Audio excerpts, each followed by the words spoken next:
Okay, guys, we're gonna get going here. If I can grab your guys' attention.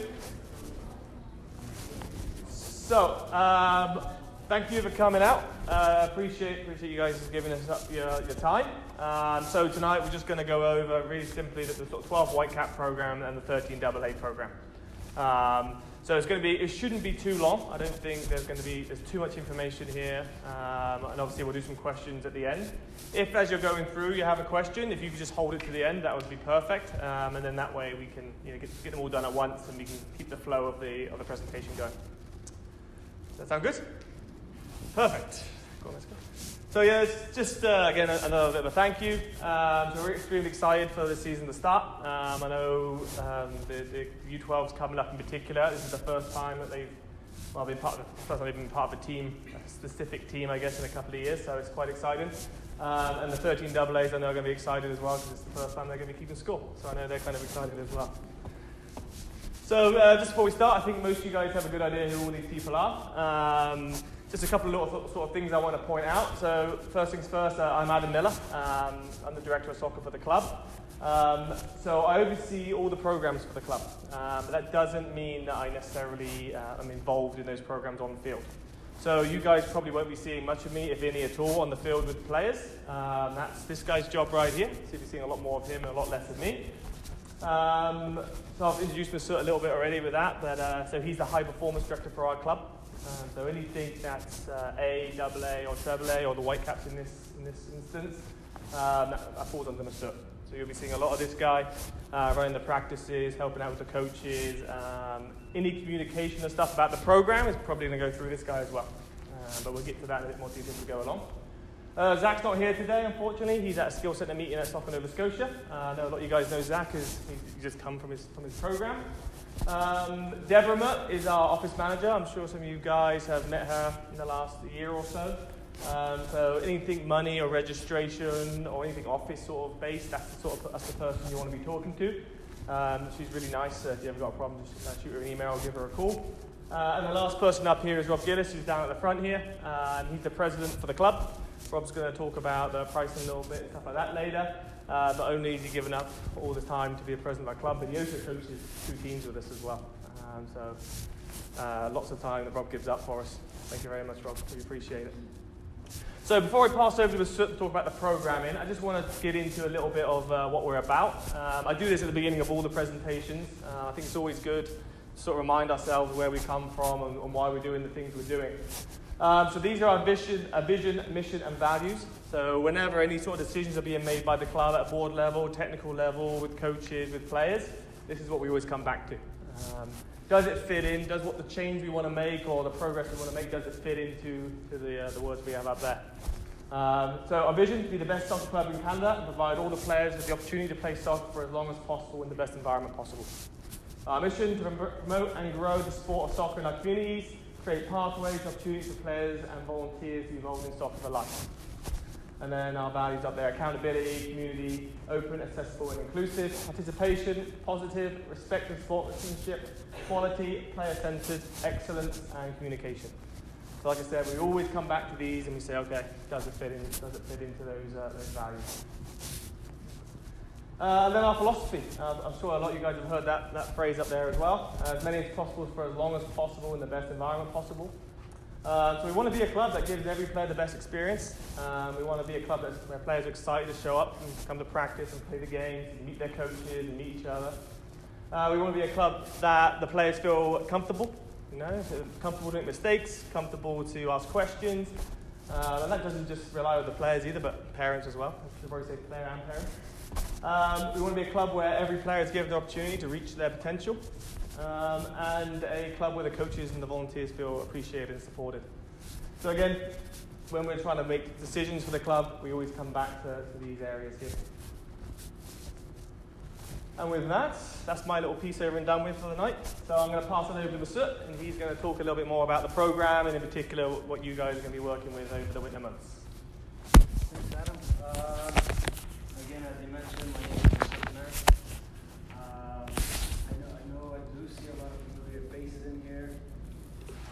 Just a little bit about myself. If you haven't got a chance to talk with me or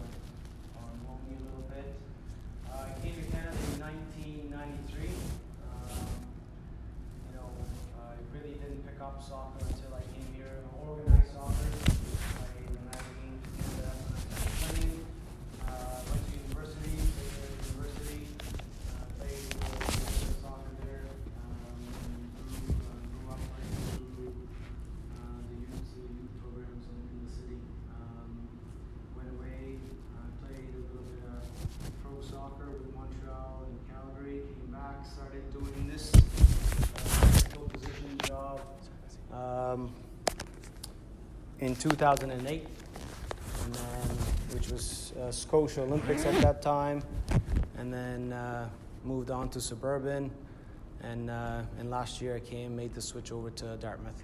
So that's a little bit about me. So we just before we begin on there with the Whitecaps, especially with the 12 Whitecaps, we'll be looking after the boys' side of it.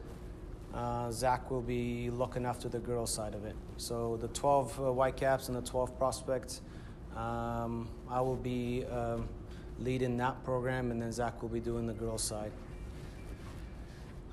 Just a little bit what it looks like. 2 practices per week. On a 7-side turf field. That approximately gives you 19-week season. 1 strength and conditioning per week. And a lot of this strength and conditioning will be mainly on just fundamental movements of soccer-specific fundamental movements. A lot of the movements that they wouldn't get a chance to do as they're training without the ball. So just like we would work on technical abilities with the ball, this will be mainly on just giving them the fundamentals of them understanding their bodies. We'll also have optional extracurricular seminars. Obviously, those things are just talking about. It might be some video sessions. It might be about nutrition, which might come at a bit of a cost if that's something that they wanted to do. We'll have C-license qualified coaches or coaches that are working to get that standard. Obviously, we want our players to be exposed to improved coaching, where our coaches can prioritize what's the best interest of the players. 2 feedback forms per player. Per player. This is something that we started last year. Obviously, every year we're looking to improve on it. We've had some hiccups in the past with it, so we're always trying to improve on it and try and get it out early. But this is a way where, especially with no tryout system moving forwards, this will be a way where we can keep track of the players and make sure they understand what they need to do moving on forwards, or even or just where they are in terms of their development.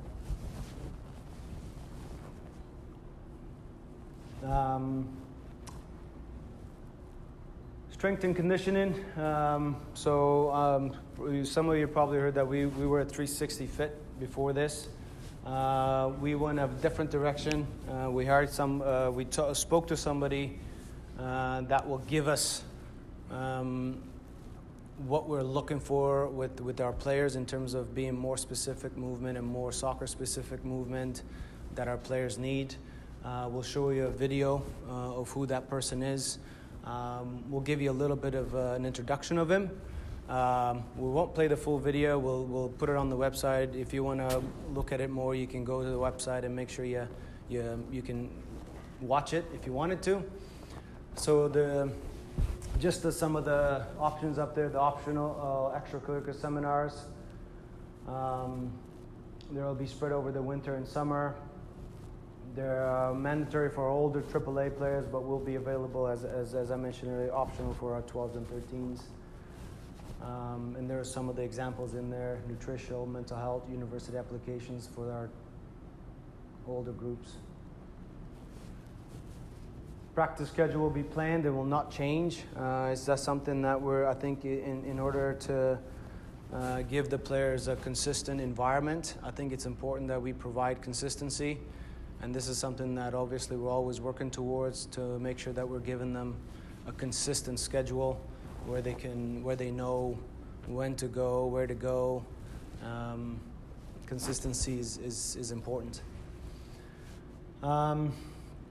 And for the Whitecaps, 12 Whitecaps, there is ID weekends with the SNS, Soccer Nova Scotia Provincial Program. Those are IDs where our teams we enter our teams to go into and get identified by the SNS staff into the entry for the provincial program. And those dates are correct as well? Those are the actual dates.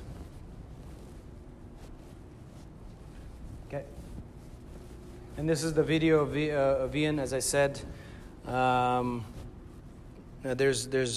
does go into detail on his philosophy and ideas of what young athletes should be looking at. But we'll give you a 30-second introduction, and then there'll be more details for you if you wanted to watch it later.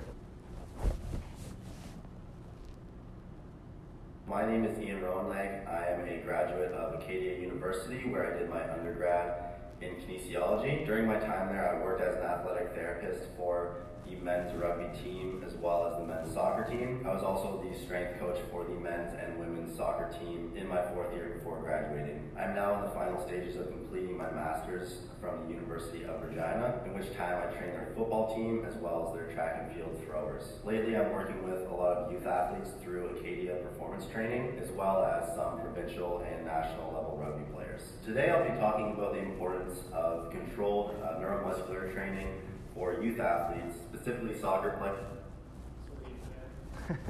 So that's just a little bit of who Ian is.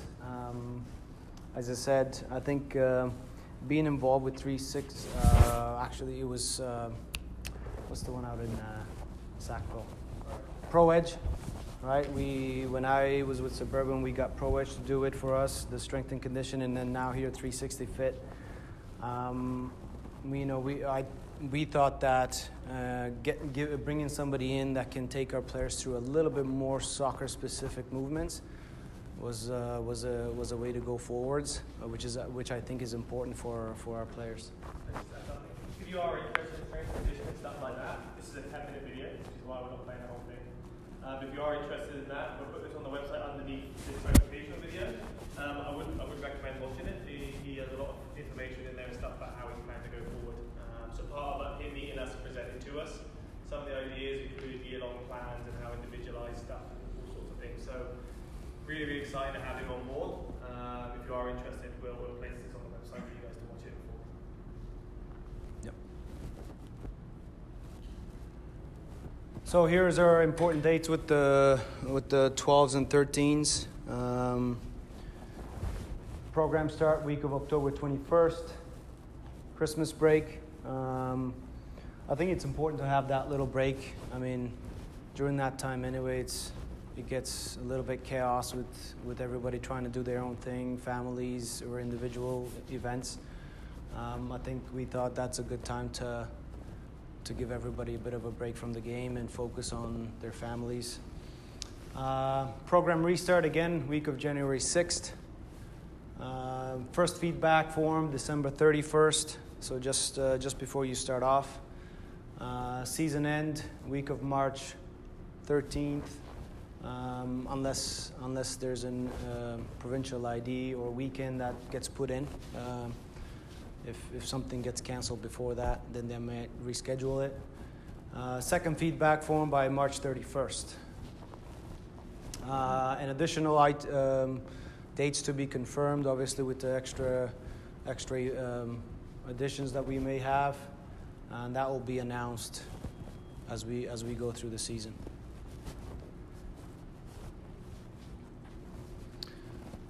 A lot of you, I think most of you have seen this, or if not all.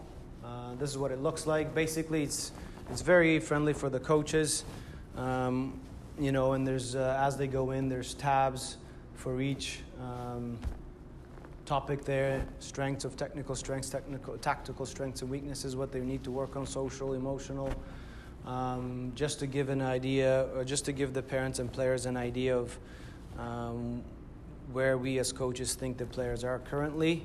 That doesn't mean that's what we think of them for the remaining of the season, but given the moment and the position that they're in, this is where we feel this player is. Just a little bit of a feedback to the players and to you guys as well as parents, just so you know, just to let you into our heads and what we're thinking about the players.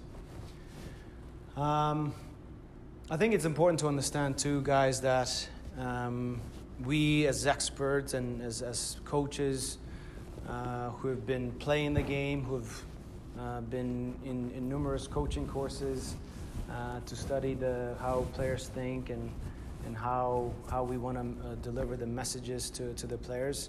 And this is our expertise, and this is our opinion of what we think the players should be working on. You may not agree with it, but I think that we can give you our honest answer in where the players fall and what they should be working on and where they are currently given their position. Obviously, these will be completed by the coaches first and foremost, and then a discussion with myself on some. It might be some of the wording or some of those strengths and weaknesses. I may think that a player is a little bit stronger than what the coaches think, and a discussion will be led by myself or the coach, and we can come to a conclusion where we feel is best describing the player given their current situation. Yeah. I'll let Rob talk about the pricing on this as well. So Rob.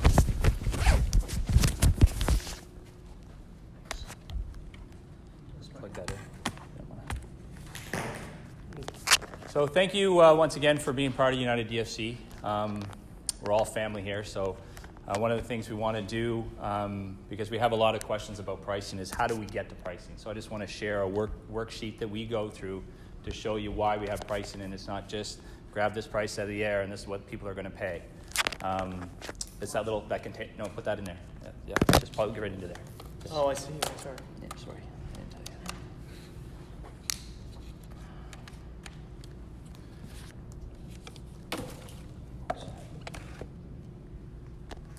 Eventually going to come up.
Are you serious?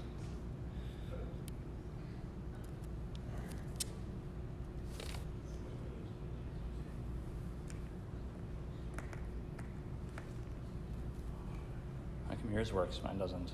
Oh, there we go. There we go. Sorry about that. So I just want to run through how we come to our pricing. So the first thing, we always have a league cost that's established by the NSSL.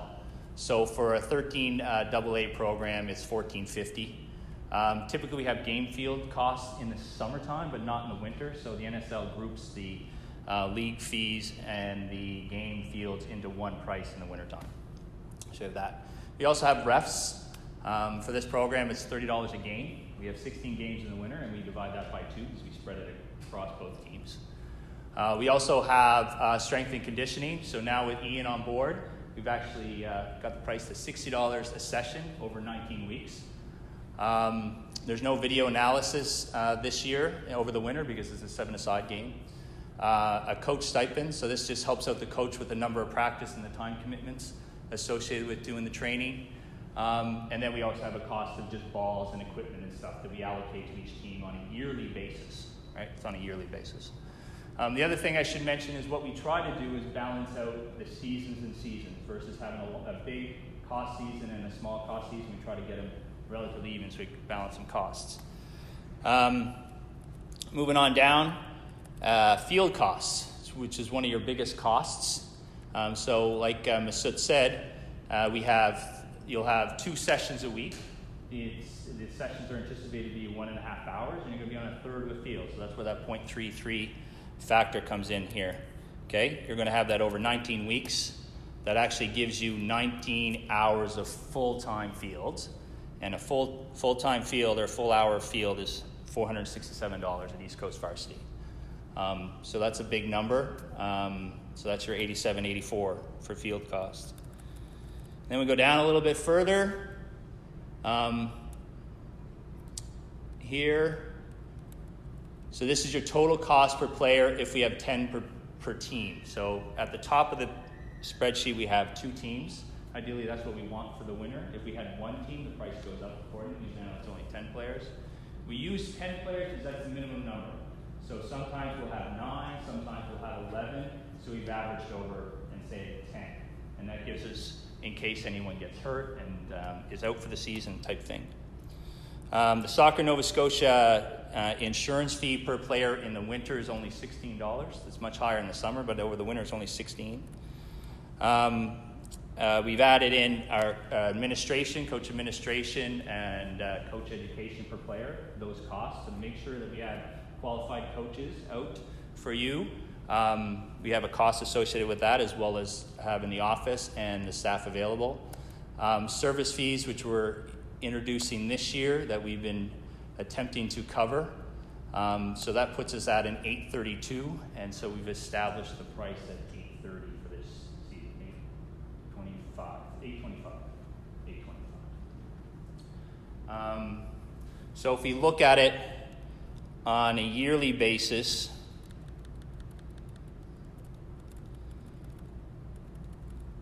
may not be able to see the whole thing here, but technical directions, 8% of the yearly cost. The club cost is 6% of the year. The league, referee fees in Soccer Nova Scotia is 23%. And the rest of the 63% of the field, or the cost associated with the annual cost, is associated with the program design, program delivery. So that's your fields, your strength and conditioning, video analysis, any other equipment, and coach. So that's what we have on pricing. So we just want to make sure we're trying to be more transparent with how we establish the price and what those costs are, and where those costs come from, and so that you are aware. So anybody have any questions on the pricing? You can ask me afterwards too. I'm going to be here. So will all prices be at East Coast Varsity? We have East Coast Varsity for 3 nights a week, 4.5 hours each time slot. We also have Soccer Nova Scotia, which is going to be the 1, 2, and 3 fields, and number 4 for a total of 19 hours.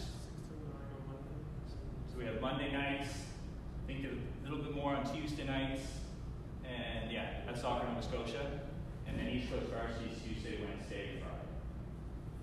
So it's a balance in there. So sometimes maybe East Coast Varsity, sometimes maybe Soccer Nova Scotia. East Coast Varsity is an early start. It's a 5:30 start, so you could be a 5:30 start. But the nice thing, like Ms. said, and what they're trying to achieve, what we're trying to achieve, is consistency. So you're going to know if it's Tuesday at 5:30, and then at East Coast Varsity, and then your Soccer Nova Scotia is on Monday at 6 o'clock, 6 to 7. I don't know, just throwing stuff out. Any other questions? When I looked at the pricing for prospects to Whitecaps, it's a notable difference. What are the key things? So it's just the extra strength and conditioning session, and other things that lead to that market difference. Yeah. So the referee fees would be the same, similar. It's $27 a game versus $30 for the prospect versus Whitecaps. The U12 is $27 a game. U13 go up to $30 a game. So there's a little bit of difference there. But the main difference is your training on turf. So with the prospect program, it's 1 practice on turf, 1 practice in a gym. So when you add up that other $467, it adds up pretty quick. So that would be the main difference. So we can just show you here that impact. If this goes to an hour and a half,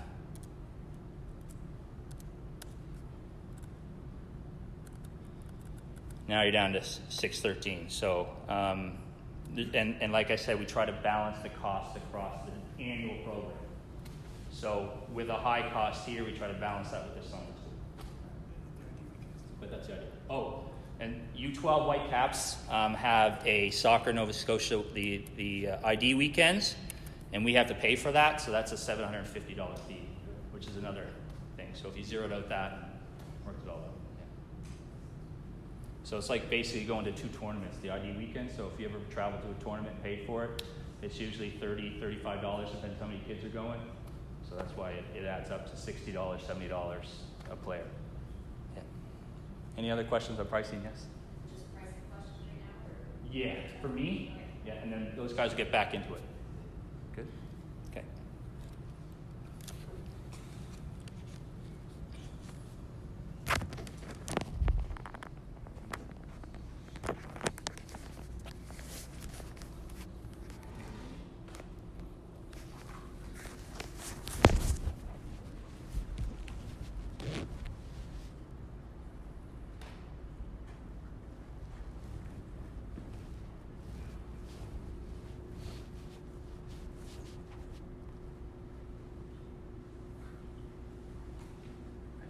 Yeah. Yep. Okay, so back onto the program again. Just if you can read that, who's in the league? Obviously, some of the more familiar clubs will be in it. Suburban, County, City, Dumbrack, Highland, and the Valley. So those are the teams we'll be competing against. There will be no travel in the winter, which is good. Most games will be in the city or at SNS, right? There might be a bit of a travel maybe to East Hands if things don't work out at SNS for some reason. They have to reschedule. That could be a possibility. And I know it's been in the past, not a lot, but that could be a possibility. All games will be on a weekend. I don't remember any games being on the weekday in the winter, so they'll be on the weekends. Girls play on Saturday, boys on Sunday. Historically, right? So that's what's been happening, and hopefully it'll continue to be that way.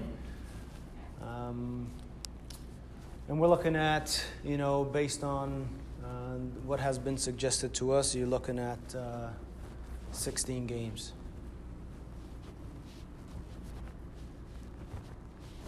Yep.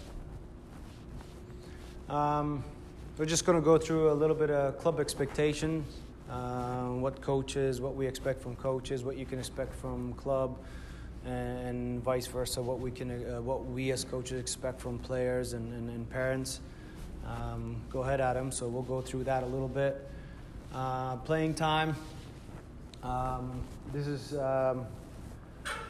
fair, but not equal playing time. So we're going to get into a situation where if players are committing and coming to practice, then they'll be playing. And if there's cases where players are not committed and they're struggling to get there and just focused on other things, then they'll get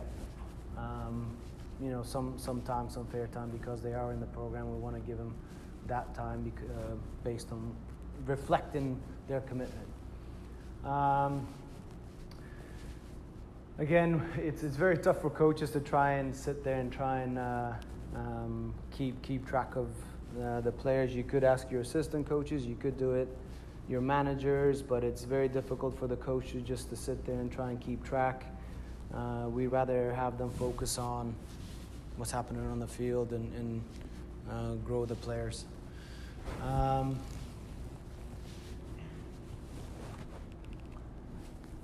As they move on, obviously this rule will be applied into competitions as well as they get older with the cup and the league.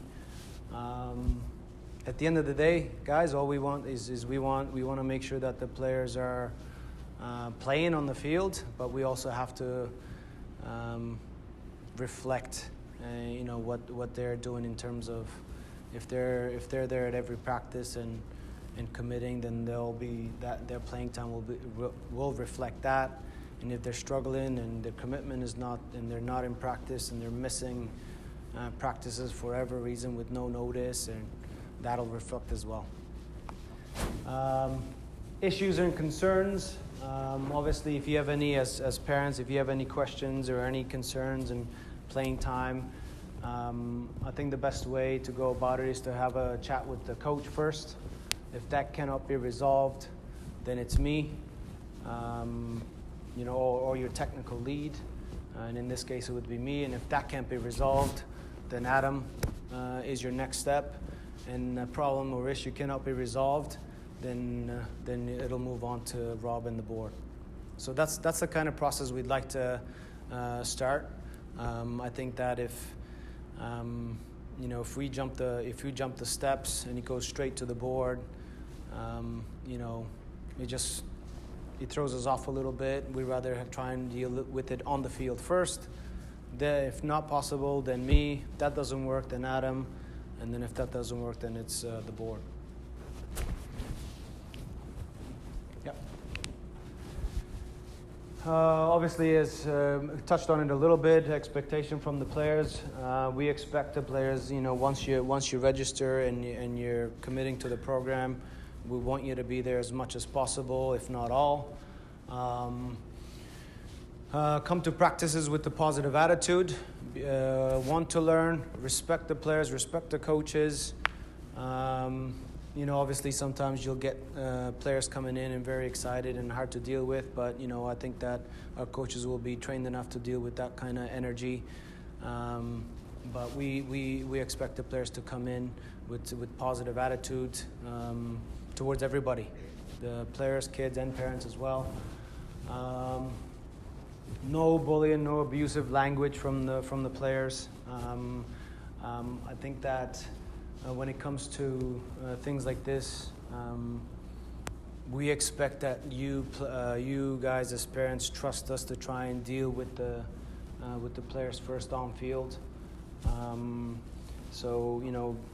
Give us the trust to try and discipline or talk to the players first from our standpoint. See if they're coachable before you guys can step in and neutralize the situation.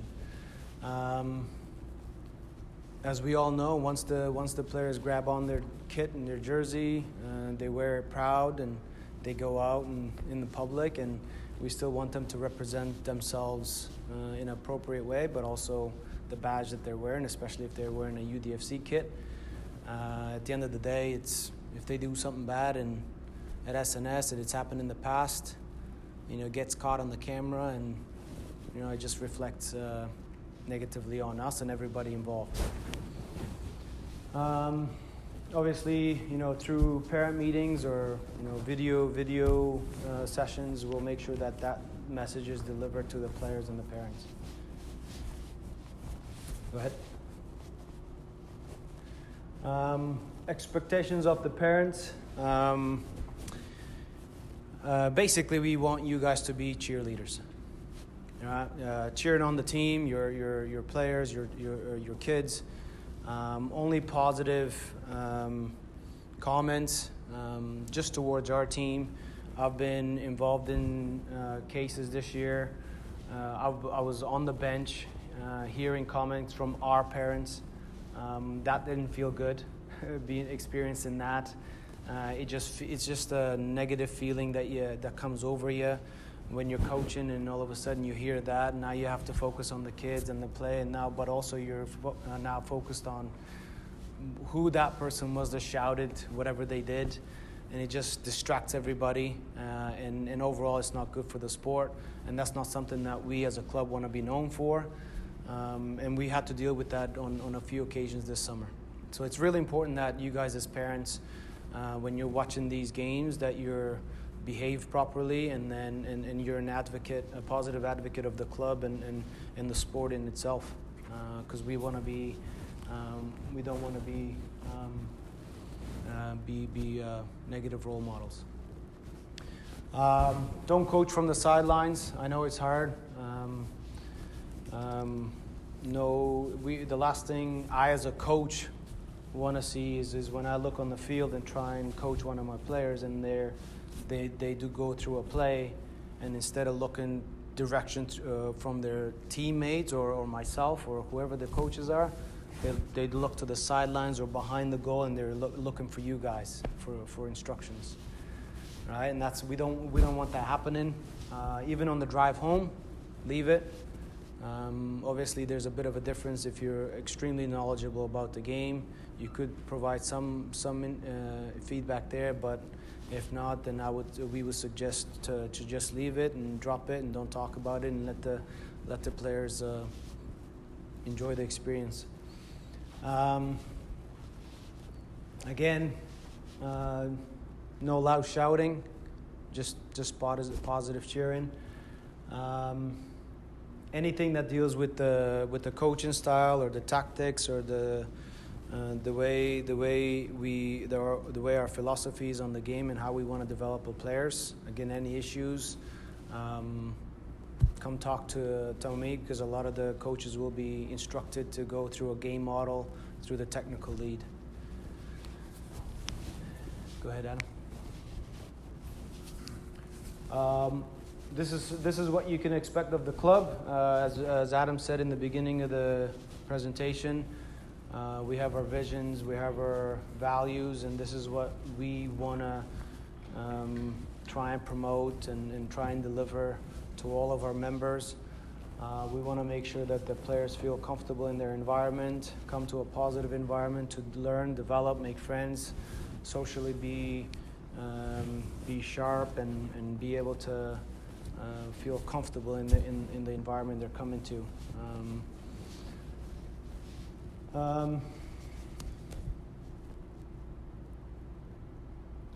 Obviously, qualified coaches. All right, that's something that we really take seriously. We want to make sure that we provide the players with knowledgeable coaches, and they can provide good developmental opportunities for all players. And overall, try and build a culture. Try and build a culture where players will want to come to a club where they can learn and get better. Yep.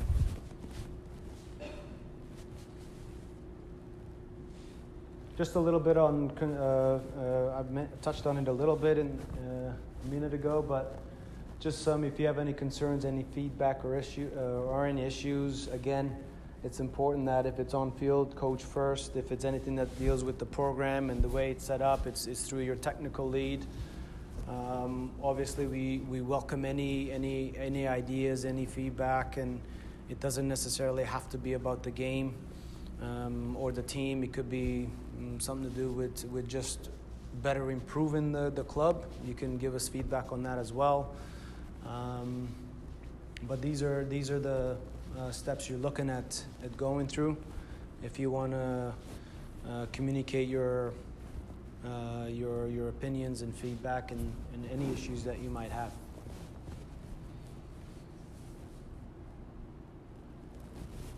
Yep. Here's our contact info. Obviously, as the season starts, you'll have the contact of the coaches as well. But these are myself and Adam's email addresses.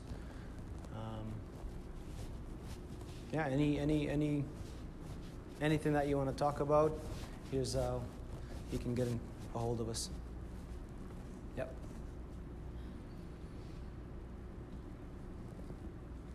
So that's, in a nutshell, that's the program that we're planning on delivering for the 12s and 13s. 12 Whitecaps, 13 AA's. Yeah. Why did you have an expression of interest this year? An expression of. So for example, my son is going to go into U13. Yeah. And when you go to register, you have to do the expression of interest, whether or not you want U13A double. Just so we know who, when we're going to have team meetings coming up and team selection meetings, and we want to know if we had an idea of a player who we thought should be playing AA, and all of a sudden they've put down that they only want to play A. At least we know now that we shouldn't be considering them for that group. So now we can choose another player. So it gives us an idea of who wants to play where. So what if you end up having that 3/4 of the boys team all selected? So if we're taking the given number, if we're taking 10 players, for example, and there's 15 of them, then we'll have to select based on the feedback. We'll have to select the 10 that we feel could play at that level. Yeah. So it should have been in there. Missed a piece there. But the way it works is, so with team selections, we get all the coaches together from each individual age group. We sit down and we go through the list of players, and that's how we pick the teams down. Obviously, tryouts are a bit obsolete once we see the players 2 or 3 times a week for an entire year. So when we want to pick the teams, before we can do that, we need to know who's interested in doing what. So obviously, if we didn't have that piece of information beforehand and we just picked the teams, we put the teams out there. Maybe some people don't want to pay the price. Maybe some players want to play A with their friends, whatever other reasons they are. So it's very difficult to announce the teams when we're not sure who wants to play in that team and who doesn't. So all the expressive interest does is gives us, when we're with the coaches picking the teams, a list of players who want to play at those levels. So an expressive interest doesn't mean they're on the team. It means that you guys are telling us that they would be interested in making that team if selected. If that makes sense. So once we get to the 13 AA's, for example, we'll have the X number of coaches in the room, 5, 6, 7 coaches, and we'll have a list of, say, 30 players who've all said that I want to play 13 AA. And then it will be the group of coaches and the staff's job to pick the 10 players or the 20 players that we feel from that group that are capable and will have a great experience of playing at 13 AA. And then the way the expressive interest works, if you said you want to play AA, we assume that you would be willing to play A if you haven't been selected AA, and it works its way down like that. So the expressive interest is just a free way for you guys to tell us that you guys want to play at certain levels, and it means that we can make educated decisions when selecting teams. Will it make it possible for them to run U13 team? Absolutely. So straight away, if you only have 10 players who said they want to be at 13 AA, straight away you know you're going to be able to have one team. So if we have 30 players on our list, we know there's a possibility, if we think the quality is there, to have 2 teams, or 3 teams, or 4 teams, or whatever it may be. Sorry. That's all right. Yeah. So my son's already signed up for Scouts this year, and it's already started. You guys have said that the dates won't change. If there's a conflict, how are you going to deal with that? Because the Scouts is always on. I know for my son, Scouts is always on Mondays at 7, 8:30. So they're busy between 7 and 8:30, and I've already signed up. Already paid my money, so I already want them to continue doing that. And then if it comes back with Whitecaps, you're also practicing on Monday between 7 and 8:30. How is that going to be? Well, I think if that's the case, then we may have to find another training time with another group where we can fit them in. Yeah, I think, if it comes to a position where you've signed up and then there's a massive conflict, we don't want you to miss out on it, and we may have to find a way to accommodate that, and where we may have to train with another group. And what that group is, I don't know, but once we find out what the exact details are, then we can see if we can accommodate where you can get your you're getting what you paid for, and the players getting what they were signed up for. And along those same lines, we have the multi-sport option again this year as well. So I think the winter in particular, when it's kind of technically our off season as a soccer club, you have hockey, basketball, scouts, musical lessons, school stuff. So we know there's a lot of things going on with young players.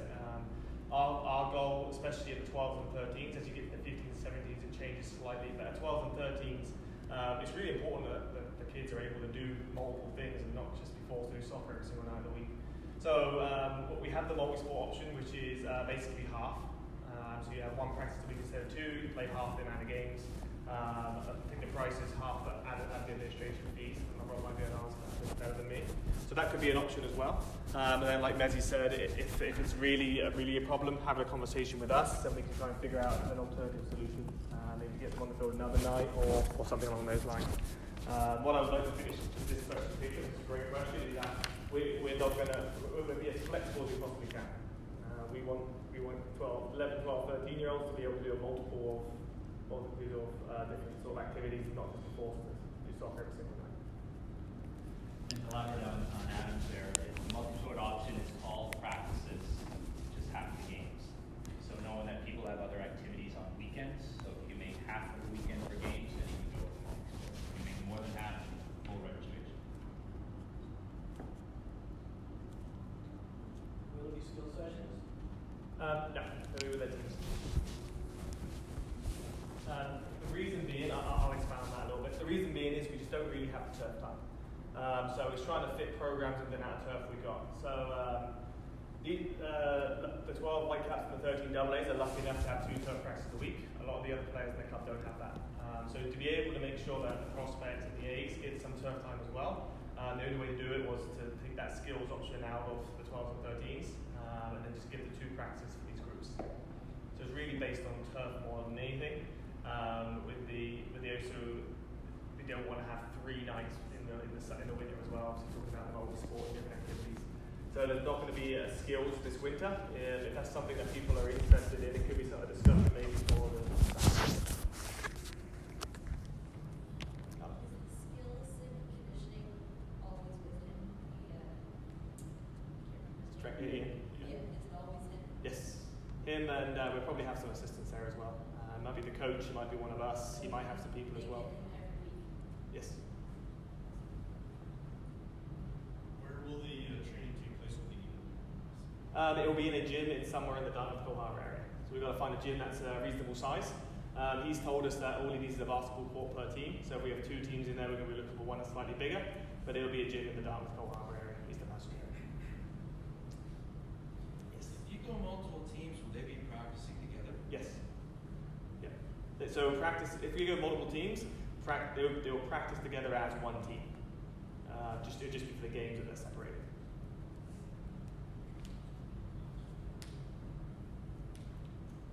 Any other questions?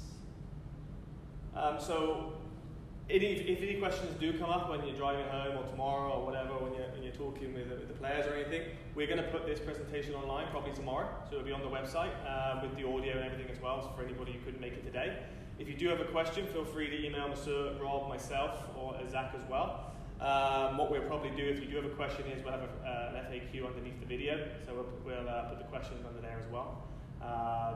What I always say is, if you have a question, there's probably someone else with the same question as well. So if you do think of anything along the lines of the next couple of days or next week, just shoot one of us an email and we'll get back to you and give you the information as much as we can. And if there's no more questions, that's kind of us wrapped up. Thank you again for coming out. We appreciate it.